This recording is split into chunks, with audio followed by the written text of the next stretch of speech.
केदारनाथ मौत के बाद जिंदा लौटी बच्ची। लोग बोले शिव का चमत्कार। केदारनाथ में 2013 में आए जल प्रलय में परिवार से 10 वर्षीय प्रांजल बिछड़ गई थी। परिवार वालों ने उसकी तलाश कई जगह की, लेकिन उसके बारे में कोई जानकारी नहीं मिल पाई। आखिरकार परिजनों ने उसे मरा समझ लिया और उसके वापस आने की उम्मीद छोड़ दी। इसे चमत्कार कहें या कुछ और, जिस लड़की को केदारनाथ त्रासदी में घर वाले मरा समझ बैठे थे, वह 10 साल बाद जिंदा घर लौट आई। ये घटना उत्तर प्रदेश के गाजियाबाद में सामने आई है। यहाँ केदारनाथ में 2013 में आए जल प्रलय में परिवार से 10 वर्षीय प्रांजल बिछड़ गई थी। परिवार वालों ने उसकी तलाश कई जगह की, लेकिन उसके बारे में कोई जानकारी नहीं मिल पाई। आखिरकार परिजनों ने उसे मरा हुआ समझ लिया और उसके वापस आने की उम्मीद छोड़ दी। प्रांजल के माता पिता बहुत बड़े शिव भक्त थे। उनकी शादी को 8 साल हो गए, तब तक उन्हें कोई संतान नहीं हुई। वे दोनों पति पत्नी शिव जी की पूजा करते और दान पुण्य करते थे। एक दिन दोनों पति पत्नी ने सोचा कि हम भोलेनाथ से हमारे लिए संतान मांगेंगे और पूरा यकीन है कि भोलेनाथ हमारी पुकार अवश्य सुनेंगे।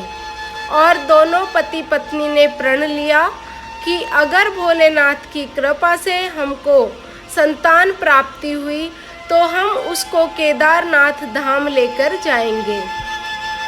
अगले साल उनको एक सुंदर कन्या की प्राप्ति हुई। उसका नाम उन्होंने प्रांजल रखा। समय बीतता गया और प्रांजल 10 साल की हो गई, पता ही नहीं चला।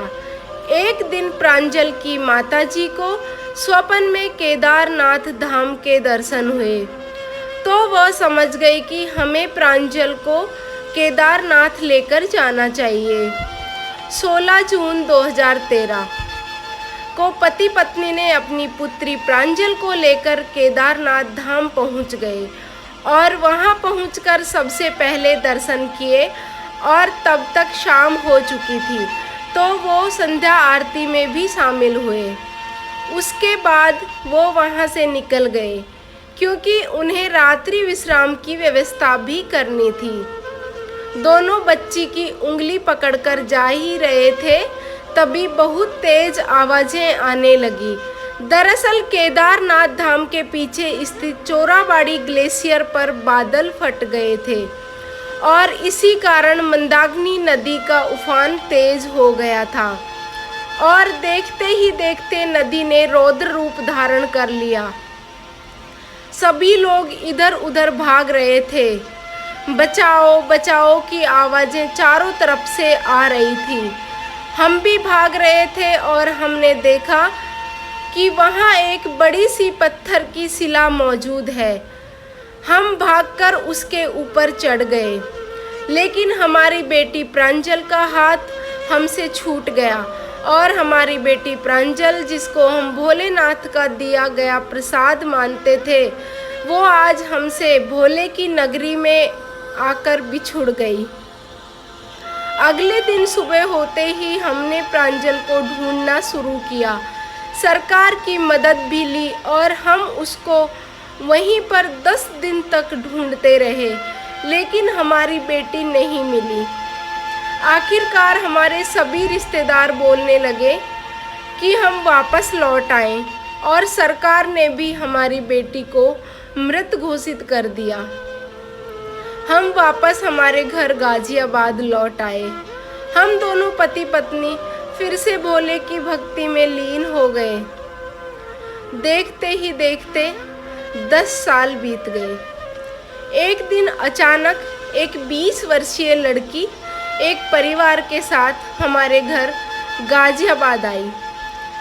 उस लड़की को देखकर एक अजीब सा एहसास हो रहा था। मन कर रहा था कि उसको गले से लगा लें, लेकिन वो हमारे लिए अनजान थी, इसलिए हम चुपचाप खड़े थे।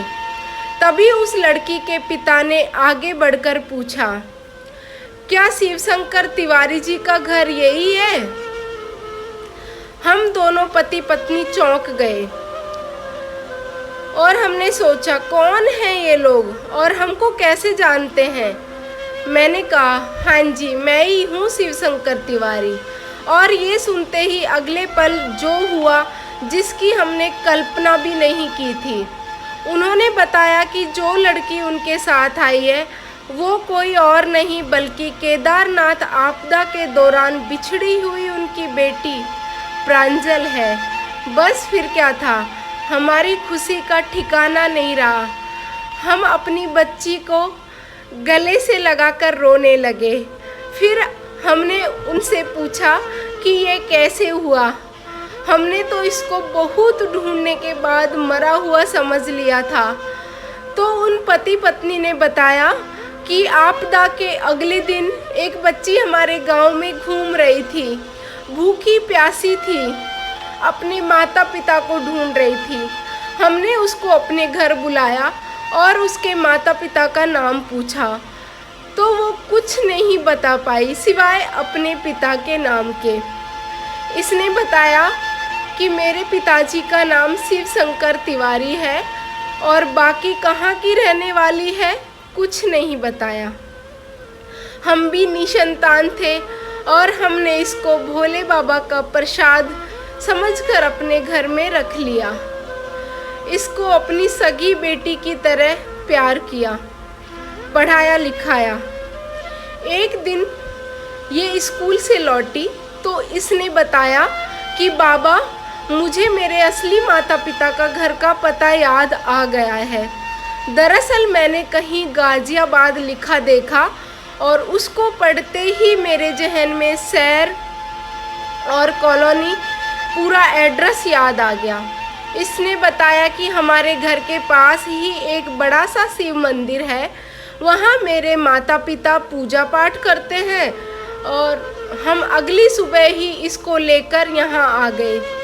हालांकि इससे दूर होने का दुख हमको भी बहुत है, पर खुशी भी है कि इसको इसके असली माता पिता मिल गए। इस तरह भोलेनाथ ने शिवशंकर तिवारी जी और उनकी पत्नी की झोली खुशियों से भर दी। तो दोस्तों, ये कहानी आप सबको कैसी लगी कमेंट में ज़रूर बताना और कमेंट में हर हर महादेव लिखना नहीं भूलिएगा। और कहानी अगर अच्छी लगी तो लाइक कर दीजिएगा और चैनल पर न्यू आए हो तो सब्सक्राइब कर लीजिएगा।